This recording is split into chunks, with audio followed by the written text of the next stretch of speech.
इय्याक नाबुदु व इय्याक नस्तईन। मेरा नाम हीना सियाल है और मेरा ताल्लुक जो है वो जिला झंग से है। और अल्हम्दुलिल्लाह मैं वहाँ से जो है हमेशा की तरह इस प्रोटेस्ट में भी जो अलीमा आपा की तरफ से कॉल थी तो मैं आई हूँ। तो आज के प्रोटेस्ट के हवाले से एक बात कि माशाल्लाह आज भरपूर तादाद से पूरे पाकिस्तान से जो हमारी लीडरशिप थी पीटीआई की, एमएनए क्या, एमपीएस क्या, सेनेटर क्या, सब जो है ना आज वो आए। और जब वो आए तो अल्हम्दुलिल्लाह एक बहुत बड़ी तादाद में पूरे पाकिस्तान से वर्कर भी इकट्ठे हुए। तो ये जो पाकिस्तान की सालमियत का टाइम आता है, उसको बचाने का टाइम आता है, तो जिन लोगों ने उनको हमारे पर मुसल्लत किया हुआ है कि 5 दिन जंग रहती है और वो गूंगे बन जाते हैं और फिर कहते हैं कि हम तो स्विमिंग पूल में जो है वो स्विमिंग कर रहे थे और दूसरा जो है वो हम तो तरबूज खा रहे थे। तो उनके लिए बहुत बड़ा मैसेज है कि कुछ भी कर लो, इंशाल्लाह अजीज रात जितनी भी गहरी हो दिन के उजाले होते हैं। आज का प्रोटेस्ट भी और पहले वाले प्रोटेस्ट भी इंशाल्लाह अजीज अब जैसे जैसे आवाम का खौफ कम होता जा रहा है और डरे हुए पहले भी पाकिस्तान तहरीक इंसाफ के वर्कर नहीं थे, लेकिन ये है कि इंशाल्लाह जब जुल्म हद से ज्यादा बढ़ जाता है तो वो खुद ही मिट जाता है।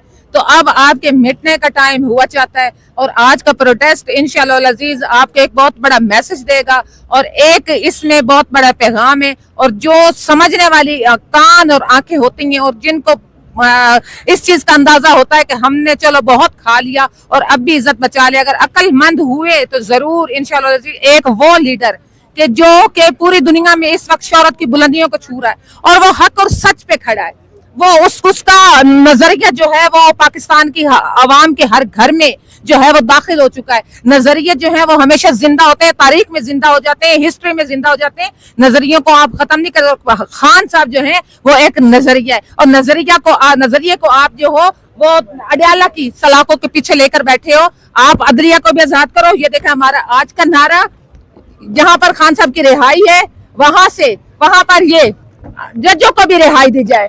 जिन जजों को, जिन अदलिया को आप लोगों ने जो है अपने एक्सटेंशन और अपने इजारादारी की खातिर जो है, जैसे कल भी आपने देखा होगा कि एक ओहदा मिला, पहले एक अयूब खान के पास था, अब दूसरा अयूब खान पैदा हो गया। मैं वाज़ेह अल्फाज में कहूंगी तो पाकिस्तान पे रहम करें, पाकिस्तान को इस तरह डंडे के जोर पे मत चलाएं, रियासत को डाइन मत बनाएं। और आज का प्रोटेस्ट इंशाल्लाह अजीज ये तुम्हें बहुत बड़ा मैसेज देगा और दिन ब दिन इस तादाद में, इस क्राउड में इंशाल्लाह इजाफा होगा, कमी नहीं आएगी। और हम खड़े डट के अपने बच्चों समेत जब तक के खान साहब को रिहा नहीं करते, इस मुल्क के अदलिया को आजाद नहीं करते, रूल ऑफ लॉ को कायम नहीं करते और उस नजरिए को नहीं मानते कि जो कायदे आजम का नजरिया था और खान का नजरिया भी वही है जो हमारे बुजुर्गों का था जिन्होंने पाकिस्तान बना के दिया। ये नजरिया जिंदा होगा तो इंशाल्लाह अजीज हम लोग जो हैं वो कहेंगे कि हमें इंसाफ मिला है। खान को भी रिहा करें, अदलिया को आजाद करें, रूल ऑफ लॉ को जो है वो बहाल करें और बुशरा बीवी को रिहा करें और इस निहत्ती आवाम पे कि जिनको आप पीटीआई का नाम सुनते हैं उनको पकड़ लेते हैं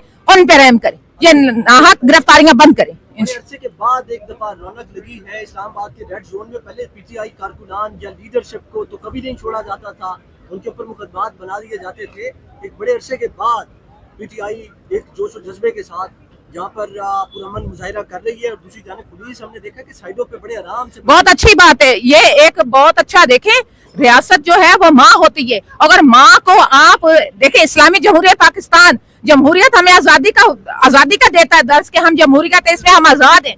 तो देखें एक अच्छी बात है, ये एक अच्छा चेंज है। और फिर जिस यूथ को जिस पार्टी की आवाम को, पार्टी के जो है वो मानने वालों को आप कहते हैं कि ये दहशतगर्द हैं, ये तो डिजिटल दहशतगर्द है, ये जब ये जंग लगी है, ठीक है, और मोदी जिसको लूला लंगड़ा करके जो है इस आवाम ने भी और हमारे जो है वो फौज ने भी जो है जिस तरह भेजा है, तो इंशाल्लाह अजीज हमने साबित किया है कि ना हम दहशतगर्द हैं, ठीक है, हम पढ़े लिखे हैं और हमें पता है कि हमने कहां पर किस वक्त जो है वो किसके साथ खड़े होना है। तो ये एक बहुत बड़ा चेंज है। तो जिनके साथ हम खड़े हो गए और हमने अपने पढ़े लिखे होने का सबूत दिया है, तो जाहिर सी बात है उन्हें भी समझ लग गई होगी कि हमारे साथ हक और सच पे कौन खड़ा है। डंडे खाने के बावजूद, झूठे मुकदमात के बावजूद, जलालत के बावजूद, चार दीवारी के तकद्दुस की पामाली के बावजूद जब पाकिस्तान की सालमियत का वक्त आया तो इंशाल्लाह जहां पर ना टिकटॉकर वजीर आला बोली, ना वजीर आजम वो बूट पॉलिशिया बोला, वो उन्होंने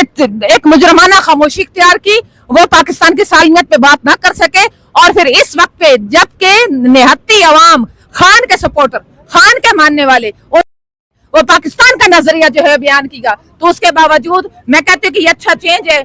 और अगर आप लोग सोचते हो और हमें रिलीफ देते हो तो हम भी आपके बच्चे हैं, हम भी आपकी आवाम है, आप हमसे हो, इदारे आवाम से है। इदारे जो है इदारों की इज्जत नहीं है, आवाम है आपके साथ, तो आपके इदारों की इज्जत है। तो आवाम को इज्जत देंगे तो आपकी इज्जत बहाल होगी और एक बहुत बड़ा मैसेज जाएगा इंशाल्लाह। Thank you. देखिए, बुनियादी हक है किसी भी लिटिगेंट का कि उसके केसेस फिक्स हों। एक केस फिक्स होता है, कोर्ट खुद तारीख देती है, मीडिया उसको रिपोर्ट करता है, आज बताया जाता है कि वो केस लगाया ही नहीं गया। तो इससे बड़ी क्या ज्यादती हो सकती है। 26वीं आईनी तरमीम के खिलाफ जो PTI ने आवाज़ बुलंद की थी, आज उसी का असर नज़र आ रहा है कि अदलिया को बिल्कुल महकूम कर लिया। अदलिया को हुकूमत के जंगल से अगर छुड़ाना है तो इसे 26वीं आईनी तरमीम को ख़त्म करना होगा और अदलिया का तभी तशख़्ख़ुस बहाल होगा। अच्छा, लग रहा है कि चीजें बेहतरी की तरफ जा रही हैं, लग रहा है कि चीजें बेहतरी की तरफ जा रही हैं, क्योंकि पहले हम देखते थे कि इस्लामाबाद के रेड जोन में PTI वर्कर्स हो या लीडरशिप हो, उन्हें इस तरह से जो है वो नहीं छोड़ा जाता था, मुकदमा दर्ज कर दिए जाते थे। आपने देखा ये इस तरफ पुलिस जो है वो बड़े आराम से बैठी है, कोई उस तरह की सिचुएशन नहीं है जिस तरह पहले PTI के साथ रवैया अपनाया जा रहा था। देखिए, रेड जोन अपनी जगह, मतलब बुनियादी तौर पे देखें, ये कोर्ट का दरवाजा है, कोर्ट तक हर लिटिगेंट की एक्सेस होनी चाहिए। देखिए, बुनियादी तौर पे तहरीक इंसाफ के वर्कर निहत्ते किस लिए आए हैं? अपने चेयरमैन के केस की फिक्सेशन के लिए आए हैं। और आज क्या बताया गया है कि अगले हफ्ते आपका केस लगा दिया जाए। हालांकि बेहतर क्या होता कि इस केस की आज ही समाअत की जाती, मगर फिर भी चलें, ये गौर साहब सारे मिल के आए हैं, आप जिस तरह से बताएंगे आगे वे फॉरवर्ड देखेंगे। और कुछ कहेंगे आप, ये जो इस वक्त इंडिया के अंदर कशीदगी चल रही है, पाकिस्तान और इंडिया को लेके ये जो मामला चला हुआ है, आज भी एक हमला हुआ है बलूचिस्तान के अंदर, उसे कैसे देखते हैं आप? देखें, दहशतगर्दी के वाक़यात, जाफर एक्सप्रेस का वाक़या हुआ, उस पर हमने इंडिया को आड़े हाथों नहीं लिया। आज निहत्ते मासूम स्कूल के बच्चों का खून बहाया गया और इसके पीछे इंडिया है। आपको खुल्लम खुला इंडिया से इसका हिसाब लेना पड़ेगा। अगर इंडिया एक जाली पुलवामा का बहाना बना के आप पे हमला कर सकता है, तो क्या आप उसे इंटरनेशनल फोरम्स पे नहीं बेनकाब कर सकते? अब एक वक्त आ गया, आपने जो डिफरेंट जगहों पे अपने लोग भेजे हैं, बाकायदा एविडेंस के साथ भेजें। और इंडिया का इस वक्त सफारती बाइकआउट हर लेवल पे कराने के लिए पूरी मुहिम जोई करनी चाहिए। बहुत शुक्रिया।